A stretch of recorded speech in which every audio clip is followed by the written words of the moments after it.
Hi hello నమస్తే welcome to my channel bye. ఈ channel కొత్తగా చూస్తున్నట్టయితే ముందుగా సబ్స్క్రైబ్ చేసుకోండి. అలాగే కింద కామెంట్లో మాత్రం జై ఎన్టీఆర్ అన్న అని చెప్పేసి కొట్టండి భయ్య. అయితే ఈరోజు మన టాపిక్ వచ్చేసి మొన్న వచ్చిన బైరా గ్లిమ్స్లో దేవరా సినిమా నుంచి నిజంగా ఆ గ్లిమ్స్ చూసిన తర్వాత నాకైతే ఒకటైతే వెలిగింది భయ్య.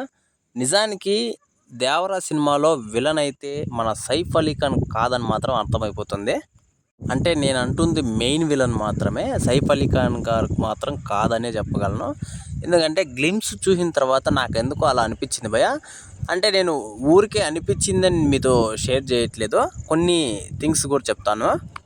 దాంట్లో ఫస్ట్ థింగ్స్ వచ్చేసి మన బైరా గారు అంటే సైఫ్ అలీ ఖాన్ గారు ఒక సాంగ్కి స్టెప్ వేసినట్టు ఉంటుంది. ఒక స్టెప్ అయితే మనం చూడడం అయితే జరిగింది బైరా టీజర్లో. అయితే ఆ స్టెప్ వచ్చేసి మన దసరా ఆయుధ పూజ సాంగ్లో ఉందని చెప్పేసి బాగా క్లియర్గా అర్థమైపోతుంది. ఎవరు చూసినా కూడా గమనిస్తే బాగా అర్థమైపోతుంది. కాకపోతే మనకు ఎన్టీఆర్ అన్న అని అందులో చూపించలేదు అంతే. వీళ్ళిద్దరూ ఒకటిగానే వేయడం అయితే జరుగుతుంది. అది ఖచ్చితంగా సినిమాలో అయితే మనం చూస్తాము వీడియో సాంగ్లో.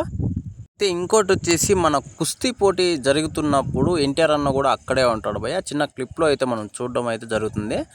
చాలా డీప్గా చూస్తే ఖచ్చితంగా మనకు ఎన్టీఆర్ అన్న అయితే కనిపించడం అయితే జరుగుతుంది. యాక్చువల్గా ఎన్టీఆర్ అన్న అంటే మన బైరా క్యారెక్టర్ని ఎంకరేజ్ చేస్తున్నట్టుగా ఉంటుంది ఆ కుస్తీ దీంట్లో.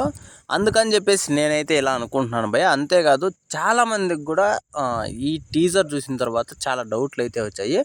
సైఫ్ అలీ ఖాన్ గారు మన ఎన్టీఆర్ అన్న అసలు అంటే విలన్గా ఆయన చేస్తున్నారా, లేకపోతే ఫ్రెండ్గా చేస్తున్నారా, ఫ్రెండ్ నుంచి విలన్గా మారుతాడా అని చెప్పేసి చాలామంది అయితే చెప్తున్నారు భయ్య. ఇంకో విషయం ఏంటి అంటే ఈ మధ్య కొద్దిగా వినిపిస్తున్న విషయం, ఇది నాకు కూడా తెలీదు, కాకపోతే మీతో షేర్ చేసుకుంటున్నాను. ఎన్టీఆర్ అన్నే లాస్ట్కు అంటే మెయిన్ విలన్గా ఉంటాడని చెప్పేసి చెప్పుకుంటూ వస్తున్నారు భయ్య. ఇందులో ఎంత మాత్రం నిజం ఉంది నాకు తెలియదు. మనకు తెలుసు ఇప్పటికే డబుల్ క్యారెక్టర్ అంటే డబుల్ రోల్ చేస్తున్నారని చెప్పేసి ఎన్టీఆర్ అన్న. అందులో ఒకరు వచ్చేసి ఎన్టీఆర్ అన్న విలన్గా చేస్తున్నారని చెప్పేసి కూడా కొన్ని వార్తలు అయితే వస్తున్నాయి భయ్య. అవి ఎంతవరకు నిజమని చెప్పేసి ఇంతవరకు అఫీషియల్గా అయితే రాలేదు. కాకపోతే ఈ బైరా క్యారెక్టర్ అనేది ఎన్టీఆర్ అన్నకి ఆపోజిటా కాదా అనేదే ఇప్పుడు పాయింట్ భయ్య. నాకు తెలిసినంత వరకు ఆ గ్లిమ్స్ చూసిన తర్వాత నేను అనుకుంటుంది అయితే ఖచ్చితంగా మన ఎన్టీఆర్ అన్నకి ఆపోజిట్ అయితే కాదు నేను అనుకుంటున్నాను. ఇంకా సెకండ్ పార్ట్కి ఏమన్నా లీడ్ పెడతారా ఆ క్యారెక్టర్తో అని చెప్పేసి అది కొంచెం చూడాలి సినిమాలో. అయితే మీలో ఎవరికైనా ఇలానే అనిపించింటే మాత్రం కింద కామెంట్లో తెలియజేయండి భయ్య. మర్చిపోకుండా తప్పకుండా దయచేసి